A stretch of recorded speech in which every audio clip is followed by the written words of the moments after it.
Hey everyone, welcome back. This video is about my daughter's workplace actually. I went to visit her in Wharton, Maryland, where she works at the Echo Hill Outdoor School, and they give a variety of teaching hikes, and she gave me a really nice hike that combined a couple of different things, some of which we caught on tape. So have a look. This place seems so magical to me. I'd really like to do an overnight journaling retreat there. So I'll be planning that probably for about a year from now. I think fall was a real nice time to go, so enjoy. Hi. Hi. Where are we? I'm talking. Yeah.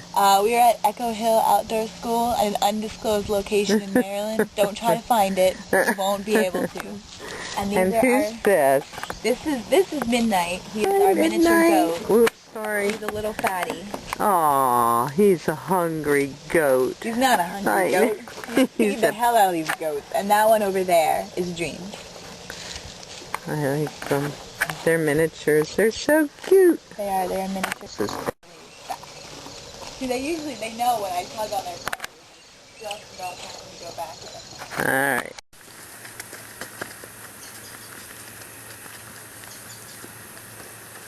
Wait a minute. Go ahead. This little guy might look familiar to you. It should. Loyal viewers. It's mile a minute. God help me. It's followed me. Okay. These are the giant blue metallic seed pods filled with generations of future mile-a-minute plants. I know. They're so beautiful, though. Look at them. You absolutely cannot take any of them with you. I won't. So this is pokeberry. It would have been used by the early Americans, by which I mean the Native Americans, but also colonial settlers, as a dye. It makes an incredibly potent fuchsia dye that you can see on my arm in the shape of a heart. Oh, heart. A heart, an upside down heart from here. Let's look at the bush. Yeah. I can't see anything because it's so bright. It's a pretty serious looking bush.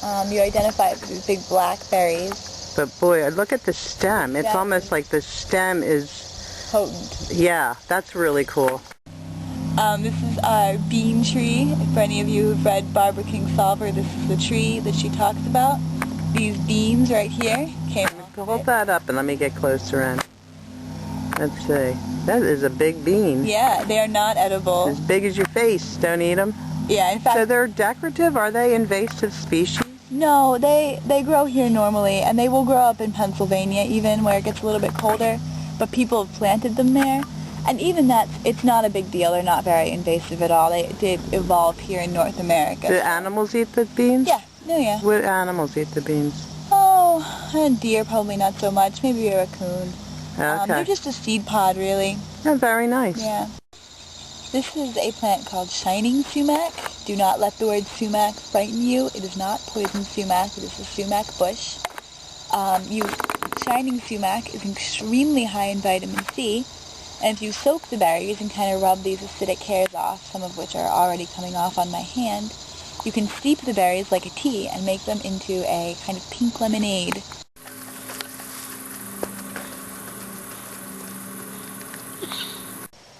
This is the pawpaw plant. Paw, it's like saying it. In the fall, you get a fruit that you can eat. The most useful thing about this plant is it is what we call a cordage plant. You can make string out of the bark. All you have to do is peel the bark back away from the inner pith and just keep peeling. You also want to strip it of its leaves. I've done that already. And just keep peeling, and eventually you'll have a strip as long as the twig that you're holding. Okay, roll. This is the beginning of a string made from a pawpaw. It doesn't look much like a string. That's because what you would have to do would be to dry it, then soak it, then roll it between your hands, and just like you'd be twisting a rope. From there you could twist it into pretty strong cordage. It wouldn't be the best, but it would definitely get you through in a pinch if you had to fix something.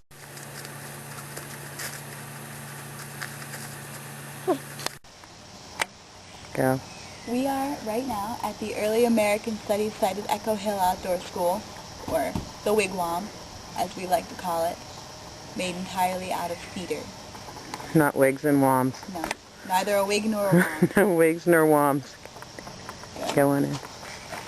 Come on in. I couldn't find you for a minute. It was so dark in here. Okay, so we're in the We're wigwam. inside the wigwam. We have benches on the edge. These would have been used for sleeping for the Native Americans. Looks comfy.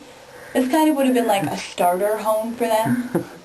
And if you look up, you see the hole in the top of the wigwam. It's supposed to be there. The Native Americans called that hole Spukuminikin, and it means to let the sky in Algonquin. And that's always how it was looked at. It let the smoke from the fire out, but it was never referred to in that way. It was always referred to as letting the sky in. Were the Algonquin Indians in this area? Yeah, they had. Okay. The Algonquin is a language group. Oh. And it refers to a bunch of different tribes, and that is, it would have spoken Algonquin here. Roll. And here I am making a dugout canoe. We've burnt the inside of this log, which I believe is cedar, and you just scrape it out. Let me get close in there with that scraping bit. You can see it's all, is that from burnt? It's all burnt, yeah. That's what makes you able to scrape it out. And we periodically relight the fire. And scrape with this oyster shell. And eventually we wind up with a dugout canoe.